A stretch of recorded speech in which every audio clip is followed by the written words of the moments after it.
What's good, Boulder, Colorado? The Buffs ended up getting the dub. They closed it out, won the match, and I'm gonna be honest, I was a little bit on the shock side that, yeah, this score was a lot closer than I anticipated. We got our guy TJ over here from College Football Addiction. TJ, what's going on, man? How'd you feel about seeing this game close out the way it did? Yeah, I was encouraged at some points. I mean, at the end of the day, you want to get a win, right? And you can learn lessons when teams lose, or you can learn lessons in close wins, and you can clean stuff up after being happy with the result, or you can clean stuff up after being sad. As somebody who went all the way to Ireland and watched a team lose, I'm sure Florida State would have rather, won close and then learned all those lessons after that. So, yeah, I mean, Colorado has a lot of things to fix. I certainly don't think they're a finished product by any means, but they played. That's why this game was so tough, because the narrative all week was going to be, hey, you're supposed to beat North Dakota State. You're supposed to beat it. You're supposed to crush it. Like, you won. Okay, nobody cares. Not a big deal. But if they'd have won, obviously it goes the other way. But North Dakota State's a really good program, a program that was beating Big Ten teams recently. This is no slouch team by any means. They've got a really good quarterback. Unfortunately for him, second best quarterback on the field tonight, because Shadur was insane. But yeah, I mean, overall good. There's a lot to clean up. There's a lot to fix. They're not a finished product by any means. But at the end of the day, you get 12 chances to go out and play football, and so you can't take any of the wins for granted. Not at all. Yeah, we saw last year, man, it was hard to win, and so you got to celebrate the wins. Are there things to fix? Absolutely. You got to celebrate the right. wins.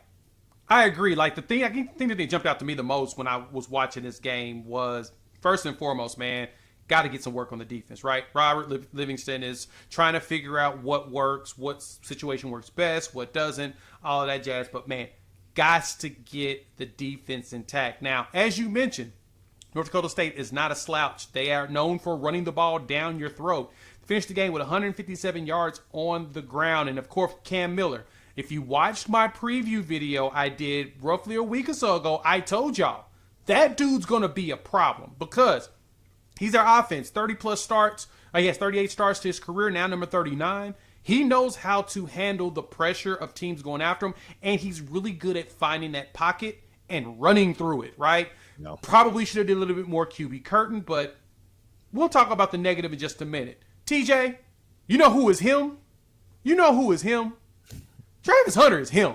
Yeah. Because I am amazed at how good that dude is at football, just in general, man. He went out there and he cooked. Those touchdowns. TJ, am I wrong for saying that this man legitimately might have a chance to go for the Heisman? I mean, 7 catches, 132 yards, 3 touchdowns, and he was actually showing up on defense.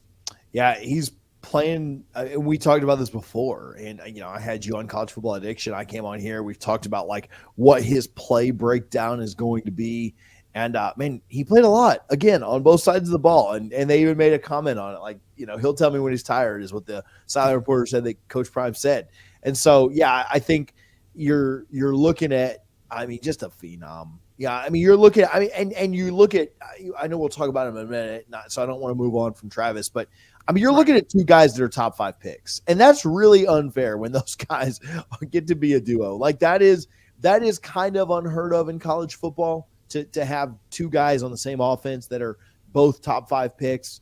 But yeah, Hunter was unreal. His body control on that 3rd touchdown was insane. The toe tap on the 2nd touchdown that would have been a touchdown on Sundays.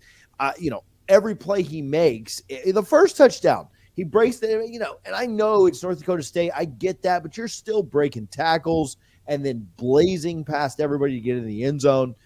Really, just every time he touches the ball, you're like, well, this could be something incredible. And more often than not, it was. It's so funny to me. It was a 3rd down play. And so not even one of the touchdowns. I think it was a 3rd and 7. And the announcer said, well, 3rd down, that's Travis. They usually go to 12 here. They usually go to Travis Hunter here. And so everyone in the stadium knew it. Everybody on the other sideline knew it. Everybody in North Dakota knew it. Everybody watching ESPN knew it. And they went to Travis to Right. And so millions watching. He's remarkable. And there's not enough that you could say, about how good he is. We talked about like what his split offense and defense would be. I think he needs to play a wide receiver at the next level. Like I'm almost convinced that I don't know what they do the rest of the year at Colorado. When he gets to the pros, I think it's wide receiver. He's that talented. Yeah, and I can't wait to see the Coach Prime's post game conference. We'll watch that, and we'll of course react to that sometime tomorrow or whatnot here on the channel. Thank y'all for pulling up here the prime time for college football. We've got TJ over here from College Football Addiction talking ball, powered by our partners over at BetUS. Check them out. They're giving 125% bonus up to $2,000 on your first 3 deposits. That way you can get in there and get those numbers. Now, if you took Colorado at the minus 11.5 as it ballooned to, unfortunately, we didn't get the backdoor cover. But I'll tell you this, next week, Colorado should be prepared as they're going up against a Nebraska team that's going to be wild. And we'll talk about that later this week. But, TJ, Shadur Sanders walked out here, gave us 26 for 34, 445 passing yards, 4 touchdowns. Again, we say this is North Dakota State. I get it. But the other thing is that he did exactly what he was supposed to do against the competition that was in front of him. He was dropping some dimes. And now I was screaming at my television like, hey, man, get rid of the ball. Throw the ball. Stop holding the ball. And it felt like as the game progressed, he started to recognize that he was holding the ball just a little bit longer than he should. And he was throwing that thing and slinging it at that point. So I don't want to bash too hard on what Shadur was doing, but at the same time, we got to praise those tosses, man. He was dropping NFL-type dimes out there on the field. It's like when you throw it, you'd be like, wait, where does this dude come from? Like, wait, why is he that wide open? And we see that in the collegiate level more often. That's where your difference comes from being a college quarterback to an NFL quarterback is. In college, they're typically wide open. You still got to make those throws. In the pros, you got to throw them open. And if he can drop those kind of dimes that he did there, man, he may have himself an opportunity at the next level. Yeah, I mean, he looked like the number 1 overall player in the draft, this year, right? Like, there's 11 games to go. There's the combine, and there's everything else. But he looked like the number 1 player in the draft, and I think that's pretty easy to see at this point. We'll see how things go from here. We'll see how he plays later on. I came on here and made a bold prediction that he'd throw for 4,000 yards. Well, he got off to a great start tonight. I think things are going to get tougher. I think the Big 12 is going to be a little bit tougher. The defense that will be played there.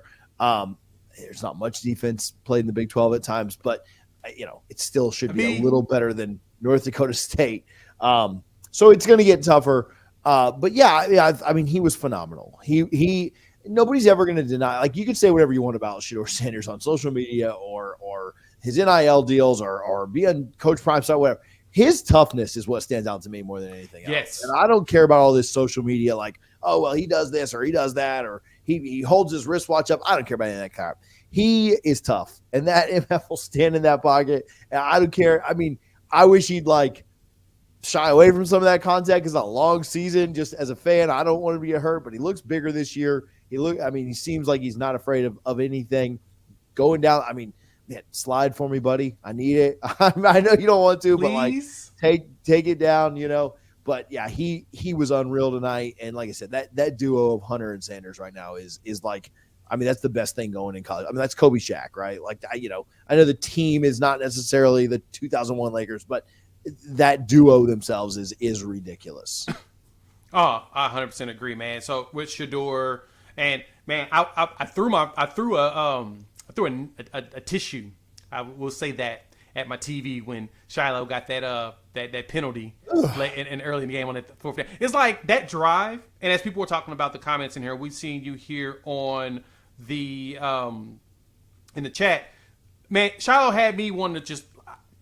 I was like, no, don't do silly stuff like that. And you saw it on Prime's face. He's just like, oh gosh, that boy of mine. He's gonna make that. He had to run. He's gonna have to run on that one or whatnot. But on a serious note, man, defensively, the second half defense was a heck of a lot better play than we saw in the first half, and they've got some work to do. Robert's got some work he's going to have to do to get these guys up and ready because that Nebraska game, the good thing for Nebraska is that for Colorado going to Nebraska is that this will be Dylan Raiola's first game of his, college career. So you're catching him young, so you have an opportunity to definitely show out. But man, the defense got some holes that's got to fix. But I want to give a shout out to Charlie Offerdahl. He got himself some run. He was out there. He's actually looking pretty solid in the run game. It doesn't appear that we've established the running back yet, though. You got Dalen Hayden had 9 carries. Shadur had 6, in which, real quick on this one, is it kind of wild that a child of Deion Sanders ain't really a runner? Yeah.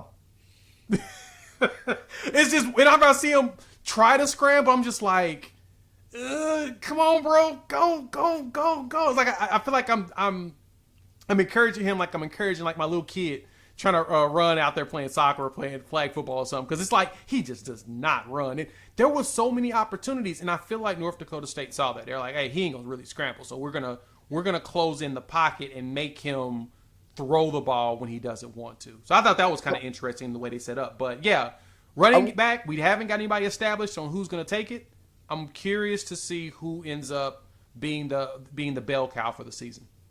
I wonder if some of that non-running is by design in this early of a game. Like I think if they would have gotten to a point where they knew that they had to run, like if this was the Big 12 championship, right? Maybe he's a little more willing to go and do it, but I don't think they ever felt the pressure or the need to use his legs and put him in harm's way this early against the defense that you thought you were going to have a lot of success against, and you did. I mean, if you don't throw an interception on a 70-yard drive, I mean, you probably win this thing by 17. They score there at the end, and so yeah, I mean, defense was better in the second half for sure. But maybe some of that scrambling was kind of intentional. Or some of that non-scrambling was kind of intentional to let's protect him. He's going to take hits all year. Let's not put him in harm's way, because we're going to score. I mean, we scored every quarter, but we're going to score most of the time that we have the ball. And then, and then going back to your defensive point, yeah, defense was way better this half. In the second half, you were kind of worried in the first half. You're like, man, they're putting up some points. They put up 20 points, but second half you got a couple of punts. And then you got, that touchdown drive that took up 8 minutes, like that was just a backbreaker to go up by 11 there. And then they score the touchdown when you're kind of in prevent defense. I think Colorado knew at that point, like, man, if we give up a touchdown here, let's make them use a lot of clock. That's fine. Tackle them in bounds. We'll keep the clock running. We're up 2 scores. I don't think they wanted to let them score, but it's just like, man, keep everything in front of you. Don't get beat deep. We're going to win this game if we just don't turn the ball over. And so, yeah, I wasn't even really that upset with the touchdown late. I mean, sure, if your folks over at Bet US had bet on the cover, then maybe they were a little upset by it. But at the end of the day, I mean, Coach Prime just wants to win the game. And so I didn't have a huge problem with the defense in the second half. I thought they were really good. And they bowed up. They played well when they had to. They gave up a lot of yards on that second drive of the second half, but still did what they needed to do to force a punt. And then, like I said, that last drive, once you're up 2 scores, whatever, you score that touchdown, bowed up on the 2-point conversion, and got out of there with a win. Yeah, no, you make a really good point there about that interception there at the beginning of the second half. Man, that's just unfortunate. And it's just unfortunate luck for any of the bettors or anything, right? That it hits off of his calf and flies in the air and gets picked up and it's an interception. Like how does that happen to you? Like, right? Like it's not even something that can be scripted, right? And it's funny, a buddy of mine texted me. He's like, "Oh yeah, he did that on purpose. That was purposely done." I'm like, "Shut up. He didn't. That's hilarious." It's funny, but at the same time, it's like, come on, man. We knew that wasn't going to happen. But hey,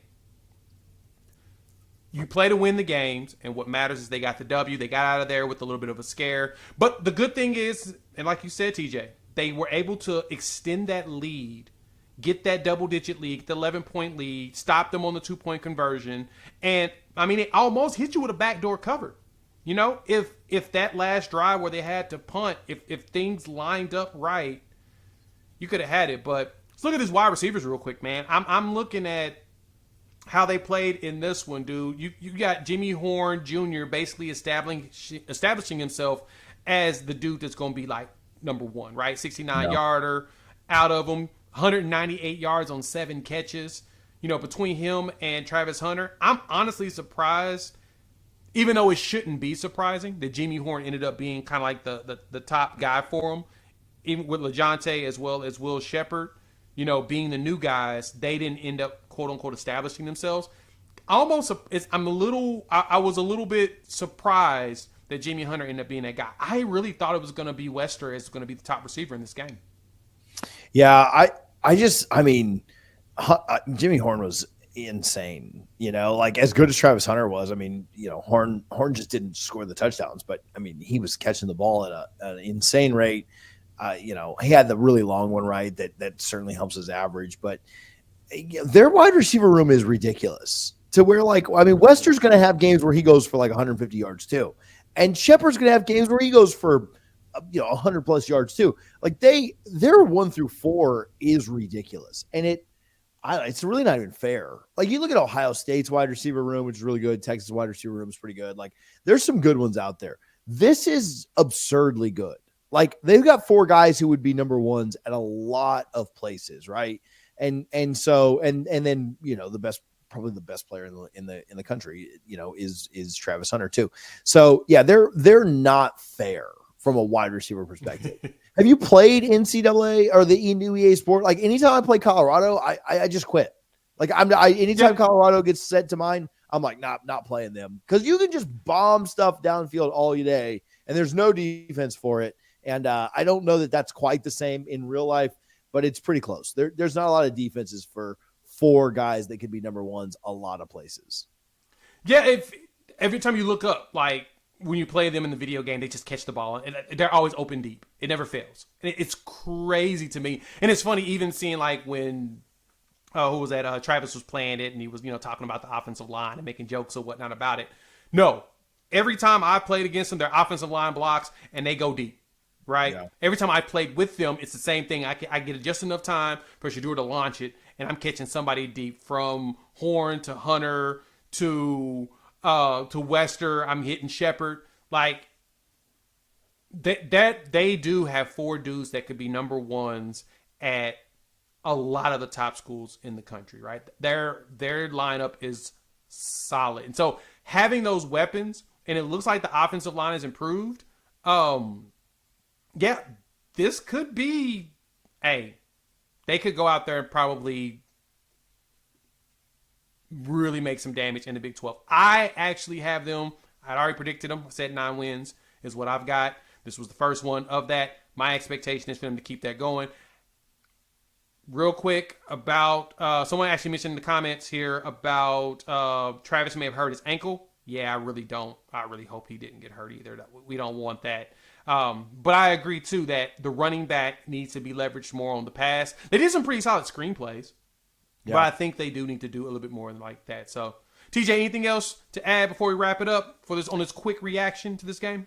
Yeah, I look at that Nebraska game next week, and not to jump too far ahead, because I know you'll break down the Coach Prime's presser and everything else is going to happen. But right now, ESPN has Nebraska as a 51.9% chance to win that game, right? So, very close to a coin flip. That hasn't updated after the win. And now that could go up a point or two. That could come down a point or two. But all that to say, like, you're looking at a team that, again, is this close to starting 2-0 again, and then you get a rivalry game to where you can start I mean, I really think the expectation for Colorado needs to be a 3-0 start. And you need to go in and you need to build on this. You're going to play a true freshman at quarterback when you go play Nebraska, who is very talented, but probably not to the level of the quarterback you saw tonight. But you're probably going to play against better trenches than you saw tonight. And so, what might be a little tougher, on the front 7 and the offensive line for your opponent is probably going to be a little bit easier at the quarterback position. I'm not as worried about some of Nebraska's weapons. You just got to build on this. They did a good job getting some wins last year, and they started really well.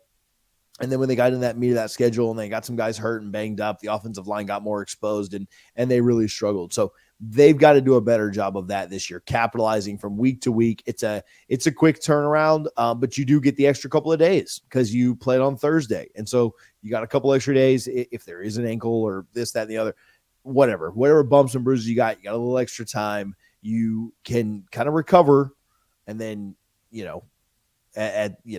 got to get after it in Lincoln. I think they've won the last 4 against Nebraska, if I remember correctly. You got to find a way to get out there and win this next one. Yeah, got to make it 5. That's going to be critical for this coming season. So we'll dive more into this game tomorrow. We'll have another video come out. College football, we're back, baby. College football season is here. We're excited. We're stoked. We're ready to get going. Thank y'all for pulling up here on the Prime Time for College Football. Shout out to Bet US for being our partner, especially for this live stream, as we gave y'all a quick instant reaction to this game. Make sure y'all pull up, check out the next set of videos. We got a lot more content coming as we get through this season. We'll break down Coach Prime's presser as well. I'm gonna go back and watch that and see what he's got to say, because he's gonna be talking a lot about how this game went down.